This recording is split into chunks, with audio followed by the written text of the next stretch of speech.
कभी मोहम्मद ने भी कहा था ला इलाहा इल्लल्लाह, तुमने उसे भी मारा। अब वो जाकर लोगों से ये कहे कि देखो मैं खुदा हूं, ये जितना मूर्तियां हैं सबको हर दिन पूजो, नर बलि दो, पशुओं को लाओ और काटो। कौन सुन रहा है?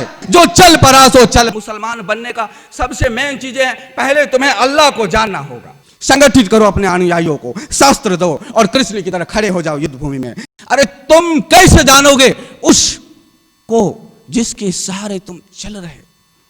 कुरान को जाने हो, कुरान जानने वाले को जाने हो। तुम जिसके लिए मुझे मारना चाहते हो, क्या तुमने उसे छोड़ा है?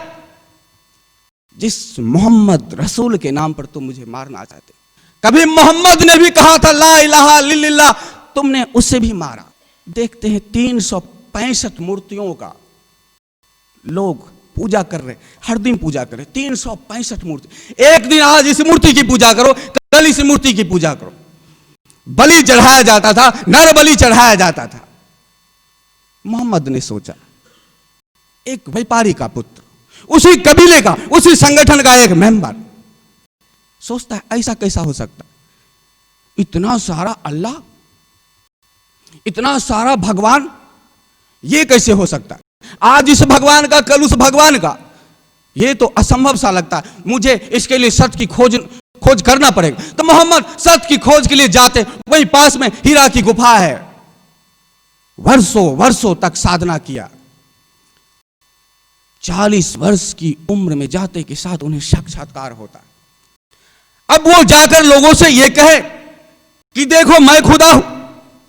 कैसे कहेंगे? क्योंकि सामने तो खुदा और अल्लाह का कोई नाम ही नहीं है। सामने तो एक ही बात होगी, ये जितना देवी देवताओं, ये जितना मूर्तियां हैं सबको हर दिन पूजो, नर बलि दो, पशुओं को लाओ और काटो। कैसा कहा जाए? एक बीच का रास्ता निकालो। इतने को ना पूजो, एक को पूजो, एक बीच का रास्ता। कम से कम इतना तो सुधारा हो जाए, आने वाला समय में कोई दूसरा सुधारा कर ले, इतना तो करना पड़ेगा। तो मोहम्मद कहते ला इलाहा इल्लल्लाह, उस अल्लाह को छोड़कर कोई पूजनीय नहीं है, वह उस एक अल्लाह को छोड़। इतना कहना मोहम्मद को भारी पड़ गया। मारपीट चालू हो गई। जो जाता 2 थप्पड़ लगाता मोहम्मद को। उनके अपने काका पकड़ के लाते, बैठाते, देख बेटा ये तू गलत काम ना कर, तू अधार्मिक ना बन, धर्म की जय बोल, धर्म से बढ़कर कुछ नहीं, ये पापियों जैसी बात ना कर, तू बिना मां बाप का है, अनाथ है, हमने तुझे दया करके पाला, तो उस देवी देवता के कृपा और प्रताप से तुझे दया करके पाला है। तू इतना क्यों कर रहा है? क्यों तू लोगों से कहता फिरता है ला इलाहा इल्लल्लाह? मोहम्मद मुस्कुराते और अपने काका को कहते, काका जी यह सत्य है, आप भी कहो ला इलाहा इल्लल्लाह, उस अल्लाह को छोड़कर कोई पूजनीय नहीं।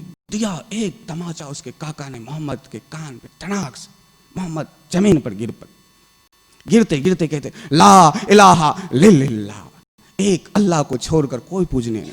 मारो इसे, पकड़ो, ढूंढो इसे। जिस गली में जाता मोहम्मद को पत्थर मारा जाता था, मोहम्मद को कंकड़ी मारा जाता था, गालियां दी जाती थी, बदतमीजी की जाती थी, उसके वस्त्रों को छीन लिया जाता था, नंगा नचाया जाता था मोहम्मद को। उसी मक्का के गलियों में मंसूर की तरह मोहम्मद भी लहूलुहान हो जाते थे। आंखों से खून टपक रहा है, सिर से खून टपक रहा है और कह रहे ला इलाहा इल्लल्लाह। तुम कितना भी मारो मुझे, तुम कितना भी तरपाओ मुझे, मैं सत्य कहूंगा, उस एक अल्लाह को छोड़कर कोई पूजनीय नहीं। एक तो कहना पड़ेगा, इतना तो कहना पड़ेगा, एको ब्रह्म द्वितीयो नास्ति, इतना तो आरंभ करना पड़ेगा। बाद में कह दूंगा अहम ब्रह्मास्मि, लेकिन एको ब्रह्म द्वितीयो नास्ति, इतना तो कहना पड़ेगा। क्योंकि ये इतने देवी देवताओं में जकरा हुआ मानस, मैं सीधा कह दूं सत्य वो नहीं है, सत्य ये भी नहीं है, सत्य वो भी नहीं, कैसे कहूं? थोड़ा तो रास्ता दिखाना पड़ेगा। कौन सुन रहा है? वही नंगा राजा की बात है, जो चल पड़ा सो चल पड़ा, पलट के ना देखना है। बस अंधे के पीछे अंधे। कभी अंधों का लाइन देखते हो? एक अंधा आदमी जब जा रहा है, दूसरा अंधा आदमी उसके पीछे शर्ट को पकड़ लेता है, टी शर्ट को पकड़ लेता है, तीसरा फिर अंधा आता है, उसके टी शर्ट को पकड़ ले, चौथा फिर आता है उसके पीछे, पांचवा फिर आता है उसके पीछे, छठा फिर आता है उसके पीछे। ये लाइन से लग जाती है। अब अगला वाला अंधा कुएं में गिरे, सब धराम से गिरेगा। अगला वाला अंधा गटर में गिरे, सब धराम से गिरे। अगला वाला अंधा कहां जा रहा है पीछे वाले को नहीं पता। ले चलो मुसाफिर हैं हम सब, ले चलो पीछे पीछे, हम तुम्हारे पीछे पीछे, तुम आगे चलो। यही अंधा जो पहले जो रट लिया ये देवी देवता है, इसलिए मोहम्मद को भी तो नहीं छोड़ा गया। लगाएगा पत्थर, मोहम्मद वहां से भागकर फिर मदीना आते हैं। मदीना में थोड़ी धर्म अलग चलता था, यहूदी आदि का, एक ईश्वरवाद को मानने वाले थे। बोले हाँ ये ठीक है। और जब वहां पे कहे कि हाँ यहाँ ठीक है, तो बोले क्या मैं भी सत हूं और मैं रसूल हूं। अब यहूदियों को यह बर्दाश्त नहीं हो सकता था, आना तो मेरे धर्म में था, क्योंकि तो यहूदियों में एक धारणा है अगला मसीहा जल्द से जल्द यहूदियों के पास आएंगे, अवतरित होंगे और उनका कल्याण होगा। सबकी ये धारणा है। ईसाई का भी धारणा है नेक्स्ट मसीहा यहां ईसाई धर्म में आने वाला है। हिंदू का भी धारणा है कल की अवतार लेने वाले अवतार। ये सब एक जैसे है, समझ में नहीं आता है। एक ही थाली के सब चट्टे पट्टे। पुरानी कहावत था, लग रहा है एक ही नाई का सब मुंडन, लेकिन कैसा हो सकता? एक ही नाई का मुंडन का मतलब है सबका एक जैसा भाव, एक जैसा व्यवहार। लेकिन कोई अरब में पैदा हुआ, कोई अमेरिका में पैदा हुआ, कोई जर्मनी में पैदा हुआ, कोई भारत में पैदा हुआ, सबका एक ही भाव, एक ही स्वभाव, सब एक जैसा। इसलिए ये नाई वहां तो नहीं जा सकता, वो नाई यहां तो नहीं आ सकता। लेकिन सब वो कह रहा है मेरा अवतार, वो कह रहा है मेरा अवतार, वो कह रहा है मेरा अवतार। यहूदियों को इतराज हुआ मोहम्मद से, ऐसा कैसे हो सकता है? अवतार तो मेरे में आएंगे, यहूदी में आएंगे, गैर में कैसे हो सकते हैं? वहां फिर मोहम्मद को सताना चालू हो गया। मोहम्मद ने बोला अब हद हो गई, संगठित करो अपने अनुयायियों को, शस्त्र दो और कृष्ण की तरह खड़े हो जाओ युद्ध भूमि में। यही एक रास्ता है। मोहम्मद ने तलवार उठाया और युद्ध लड़ते रहे, तलवार के बल पर जाकर उसी मक्का में जहां पर उन्हें नंगा घुमाया गया, जहां उन्हें पत्थर मारा गया, जहां वो लहूलुहान हुए थे, सबसे पहला अपने ही कबीला पर आक्रमण करते और वहां धर्म की स्थापना करते और फिर कहते कह सब ला इलाहा इल्लल्लाह मोहम्मद रसूल अल्लाह, मैं उसका गवाह हूं। अब ये प्रत्येक मुसलमान को बनने के लिए यह कहना पड़ेगा ला इलाहा इल्लल्लाह मोहम्मद रसूल अल्लाह, ये कहना पड़ेगा।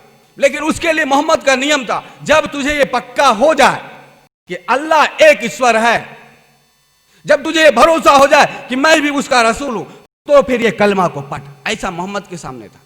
मुसलमान का एंट्री का, मुसलमान बनने का सबसे मेन चीजें हैं, पहले तुम्हें अल्लाह को जानना होगा, फिर तुम्हें यह सत्य कहना होगा, यह गवाही देनी होगी लोगों के सामने, लोगों से कहना पड़ेगा मैं उस अल्लाह का गवाह हूं, ला इलाहा इल्लल्लाह, उस अल्लाह को छोड़कर कोई पूजनीय नहीं है। और मैं एक सत्य कहता हूं मोहम्मद रसूल अल्लाह, मोहम्मद रसूल अल्लाह का रसूल है। अब वह यह सत्य कह कर गया, ये 100% श्योर है। ये प्रत्येक मुसलमान को तब कहना चाहिए।